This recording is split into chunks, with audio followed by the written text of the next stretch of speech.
what's up? So ngayon quick video lang. Dahil hindi natuloy yung ride namin last Sunday. Dapat meron kaming meet and greet sa NLEX Shell sa may Mexico kasama ang Timeless Throttle PH. So bagong group siya for classic pero mga big bike. So mga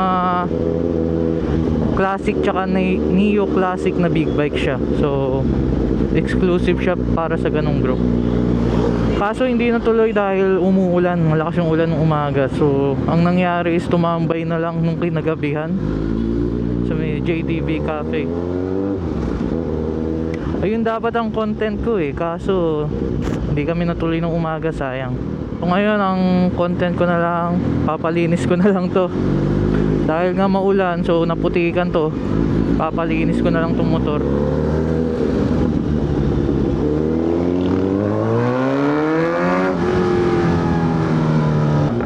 So na-inspire ako kay DJ DLS. Ano rin siya, motovlogger din. Sobrang consistent niya mag-upload ng videos, kahit simple lang, kahit bibili lang sa McDo, bibili lang sa tindahan, magpapalinis lang ng motor. Talagang bini-video niya para meron siyang na-upload. So lahat ng video niya pinapanood ko, no? Kahit simple lang. Pero sobrang consistent kasi, so lagi kang merong naaabangan sa kanya na ina-upload. So ako rin, kahit simpleng agenda lang, bibidyo ko na rin para laging merong upload dito sa YouTube.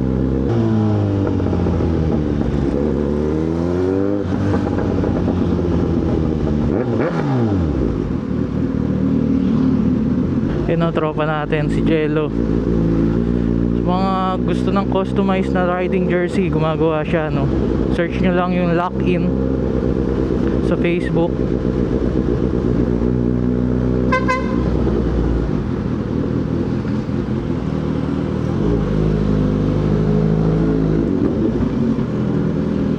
Matagal pa po?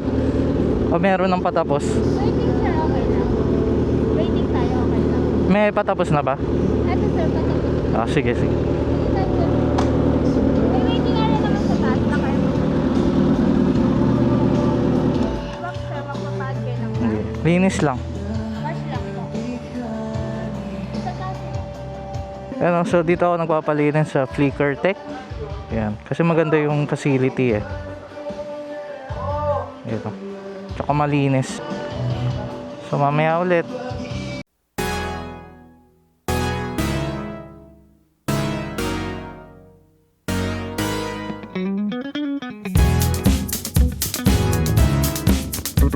Okay na, tapos na. Ano, meron pa silang lounge dito para sa mga maghintay. Tapos libre din ng kape. Thank you po. So ang binayaran natin is 160. Di na masama. Salamat po.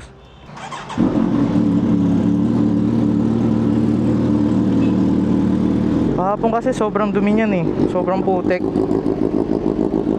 So ayan na, makinis na ulit.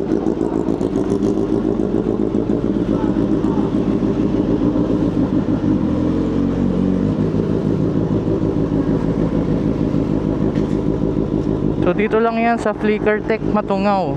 So hindi na masama sa 160 kasi sa ibang car wash nasa 120 rin ang sinisingil eh.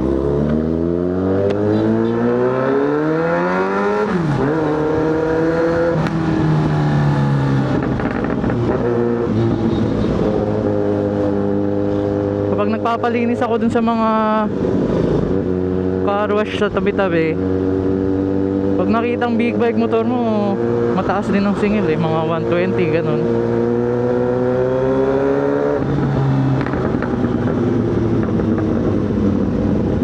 Kaya okay na rin sa 160. Tapos maganda pa yung lugar, merong lounge, only yung kape, tas may wifi. Yun naman ang mahalaga dun, yung may wifi para hindi nakakainip maghintay. So sana next weekend di na umulan para makapag-ride naman. Yun ang nakakainis eh, no? Monday to Friday sobrang araw, Tapos pagdating ng weekends, doon pa talaga umuulan eh, no? Lalo na umaga pa. Eh umaga pa naman ng weekends ang kadalasang mga ride. Sana next weekend wala nang ulan.